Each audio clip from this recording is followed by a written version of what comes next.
This is Earl Amin with the 2020 Foresight Podcast, where CEOs of small to global companies share their insights. It is 6 questions in 9 minutes because top CEOs know how to listen and be concise. So let's get to it. First of all, welcome. And in just a few sentences, tell us who you are and what you do. Perfect. Well, Earl, thank you so much for inviting me here today. My name is Michael Ward Jr. I am the president and CEO of Austin Urban Technology Movement. I wear several different hats when it comes down to being engaged in the community, but my focus is predominantly around workforce development inside the tech space, increasing digital equity across the globe, but then, of course, also increasing social economic development of communities, predominantly around the tech space and jobs opportunities. Very good. Very interesting. Very involved. Well, tell me, Michael, what's the best thing about being the CEO of your company? The best thing about being a CEO of your company is that you get to make the decisions on the direction you would like to go. There are many different partners or potential partners and individuals inside this space that try to dictate, what we should or should not be doing. But as a CEO, you're the one who's the visionary. You see how things connect. You see gaps and opportunities to dive deeper that other people may not be able to see because they're not the ones that are spending the time in that specific area of focus. So for us, focusing on job placement, focusing on the tech industry, and increasing the individuals that are surviving and thriving inside the tech industry. One of the greatest things about being a CEO is being able to lead the direction of what it really means to excel and thrive inside that space and overcome some of the barriers that we've seen in our society that kind of does the same thing. So being a visionary and being able to make your decisions about the direction you would like to go is one of the greatest things that I like about being a CEO. Indeed, indeed. And I'm sure throughout your career, and certainly throughout my own, I hear from other CEOs that leading the team and being able to see the road ahead can be a challenge. What are your thoughts? I definitely agree with that as far as just managing a team perspective in general, right? Because when you are engaging with different personalities, different experiences, different genders, different age demographics as well, it can create a difficulty when it comes down to engaging with individuals and making sure everyone's on the same team and understand the culture of the company and the vision that you have. So managing the team has been one of the most difficult things about being a CEO. And sometimes I even ask myself, was it better when it was just me, or is it better to have a team? And ultimately, it's always better to have a team, but there are just different challenges that come with that, whether it's how you engage with people, how do you address conflict resolution, how do you inspire, how do you motivate. So when it comes down to really engaging with the team and making sure everyone's on the same page, that has been one of the challenges overall. But sharing the vision and getting people inspired, that is one thing that I love to do. So whether that's our team or whether it's potential partners or other stakeholders in a community, really inspiring, getting people on the same page is one of the things that I love to do. So yes, it's a challenge, but at the other end, it's a good challenge to have because you're at least having the right conversations with people. Well said. Well said. Now, extrapolating from that nugget of wisdom that you just shared, what piece of insight do you want to share with other CEOs? With other CEOs, what I would share is number one, empower your team to be the CEOs of their own responsibility. There's a lot of times where I'm having conversations with members of my team and I share with them, in order for me to go out there and increase revenue, increase partnerships, you have to focus on your book of business. You have to focus on what the responsibilities that fall under your wheelhouse.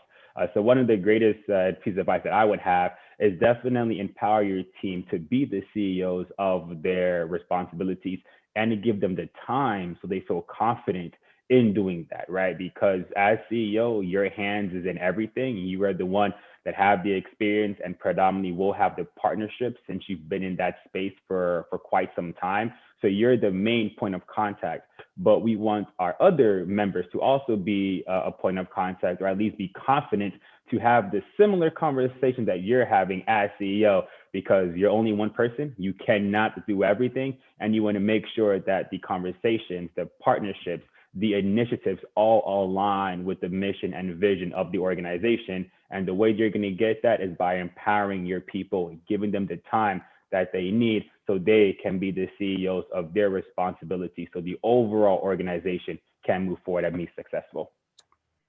Very good. Very good. Well, you've been around for a little while and encountered other CEOs. What other successful CEOs like yourself would you like to acknowledge or give a shout out to and should be on my podcast?